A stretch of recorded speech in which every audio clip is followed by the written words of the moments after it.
بسم اللہ الرحمن الرحیم۔ آپ دیکھ رہے ہیں یو وید مسٹر ہاشمی، جس میں ہم آپ کو خوش آمدید کہتے ہیں۔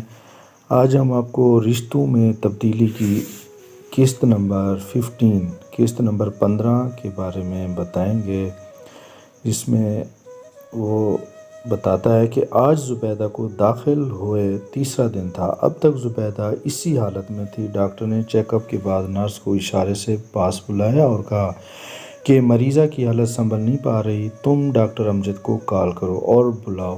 جی سر، میں بلاتی ہوں۔ نرس وارڈ سے باہر چلی گئی۔ ڈاکٹر صاحب، مریضہ کی حالت دن بدن بگڑتی جا رہی ہے، اب کیا کرنا چاہیے؟ ہاں، میں بھی یہی سوچ رہا ہوں، سارے ٹیسٹ تو کلیئر ہیں، پھر بھی کچھ سمجھ نہیں آ رہا۔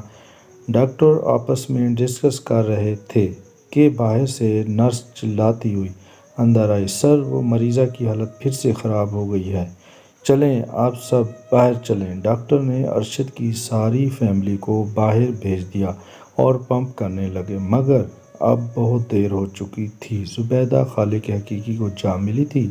ڈاکٹر صاحب آیا، اس کو اتارا اور ارشد کو حوصلہ دیتے ہوئے بولا، صبر رکھو۔ کیا مطلب ڈاکٹر صاحب؟ سوری، ہم بچا نہیں پائے۔ اتنا سن کر ارشد اور سب روتے ہوئے وارڈ میں چلے گئے۔ ارشد اب شدید رنج سے دوچار تھا، اسے سمجھ نہیں آ رہی تھی کہ کیا کروں۔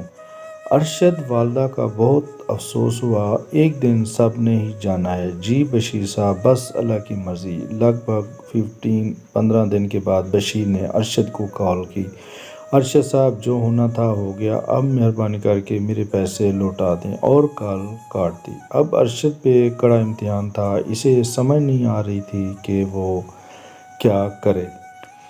ارشد نے بشیر کے پیسے دینے کے لیے اپنا دوسرا مکان سیل کر دیا اور بشیر کو پیسے دے دیے۔ اب نہ کوئی نیا آرڈر آ رہا تھا اور نہ ہی اب کسی مارکیٹ میں ارشد کا مال ڈیلیور ہو رہا تھا۔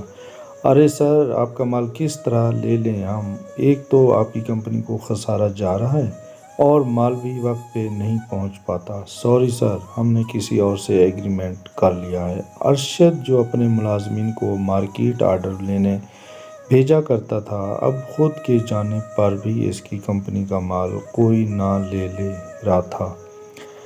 بشیر نے اس قدر ارشد کو گندا کر دیا تھا کہ مارکیٹ میں ارشد کی کوئی ویلیو باقی نہ رہ گئی تھی۔ مارکیٹ میں ارشد نے اتنا لون لے لیا تھا کہ اب چکانا مشکل ہو رہا تھا۔ ارشد شدید مایوسی کا شکار ہو چکا تھا، اب اسے کوئی بھی راستہ نظر نہ آتا تھا۔ بچا کچا روپیہ بھی ارشد نے لگا دیا تھا، مگر کوئی فائدہ حاصل نہ ہوا۔ ارشد، مجھے نوکری کی اجازت دیں، میں کچھ کرنا چاہتی ہوں۔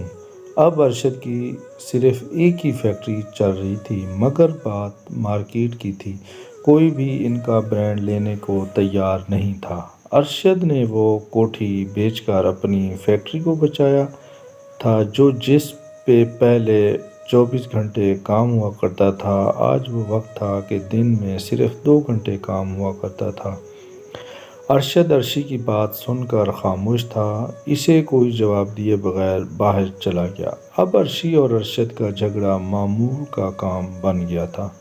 عرشی نے پھر ایک فیصلہ لے لیا، ارشد، میں تمہارے ساتھ مزید وقت نہیں گزارنا چاہتی تھی، تنگ آ گئی ہوں روز روز کی کڑکڑ سے، مجھے اب تم سے آزادی چاہیے۔ ہیلو مسز ارشد، کیا حال ہے؟ اب عرشی نے اپنے موبائل پر آنے والے میسج کو دیکھتے ہوئے جواب میں جاننے کی کوشش کی، کون ہو تم؟ میں تمہاری چاہنے والی، میں نے سوچا آپ سے ایک میٹنگ کر لوں۔ کیا مطلب، کیسی میٹنگ؟ آپ آئیں تو صحیح۔ عرشی، پہلے آپ بتائیں گی تو آؤں گی نا، آپ کی تعریف میں جو بھی ہوں، ملنے کے بعد بتاؤں گی۔ دوسری سائڈ سے جس ایڈریس پہ عرشی کو پہنچنا تھا وہ درج تھا۔ ارشد بے یار و مددگار در در کی ٹھوکریں کھانے لگا۔ ارشد کا کاروبار مکمل طور پہ ختم ہو چکا تھا۔ اسی اثنا میں ارشد کو ایک چٹھی موصول ہوئی، جس کو پڑھ کر ارشد کے ہوش اڑ گئے۔ بھتے کی پرچی پر 1.5 کروڑ کی ڈیمانڈ کی گئی تھی۔ ارشد مزید مشکلات میں گھر چکا تھا۔ اب چاروں طرف اسے اندھیرا ہی اندھیرا نظر آ رہا تھا۔ عرشی شام ڈھلتے ہی بتائے گئے ایڈریس پر پہنچ گئی۔ جی محترمہ، پہلے یہ بتائیں میرا نمبر کدھر سے لیا اور مجھے بلانے کا کیا مقصد تھا؟ عرشی صاحب، مقصد تو ابھی پورا ہونا باقی ہے۔ تمہارے ہسبینڈ نے میری عزت کے ساتھ کھلواڑ کیا تھا، ان میں سے میں ایک ہوں۔ میرے ساتھ بھی اس نے شادی کے خواب سجائے تھے۔ میرا نام عریشہ ہے۔ وہ میرے جذبات سے کھیل رہا ہے۔ انہوں نے مجھے کئی بار استعمال کیا اور پھر چھوڑ دیا۔ عرشی یہ سب سن کر شدید حیران ہو رہی تھی کہ ارشد ایسا ہے۔ ابھی ارشد کی اصلیت اس کے سامنے آئی تھی۔ اس کا دماغ سن تھا، سوچنے سننے سے قاصر ہوتا جا رہا تھا۔ بی بی، تم ہوش میں تو ہو؟ عرشی کچھ تلخ لہجہ میں بات کرنے لگی۔ ہاں، اب ہوش میں ہوں، پہلے نہیں تھی۔